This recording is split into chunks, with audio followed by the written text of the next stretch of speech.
வாக்காளர் பட்டியலில் ஒருவரது பெயர் இருவேறு இடங்களில் இருப்பது கண்டறியப்பட்டால் அவர் விரும்பும் இடத்தில் பெயர் இருக்கும் வகையில் மற்றொரு இடத்தில் நீக்கப்படும் என தமிழக தலைமை தேர்தல் அதிகாரி சத்யபிரதா சாஹூ தெரிவித்துள்ளார்.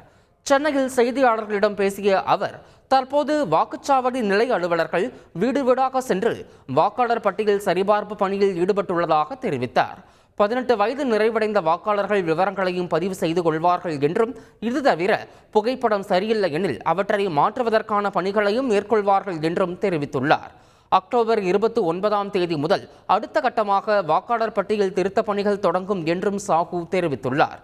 ஒருவரது பெயர் இருவேறு இடங்களில் இருப்பது கண்டறியப்பட்டால் சம்பந்தப்பட்ட வாக்காளருக்கு கடிதம் வாயிலாக தெரிவிக்கப்பட்டு அவர் விரும்பும் இடத்தில் வாக்காளர் பட்டியலில் பெயர் இருக்கும் வகையில் மற்றொரு இடத்தில் நீக்கப்படும் என்றும் சத்யபிரதா சாஹூ தெரிவித்துள்ளார்.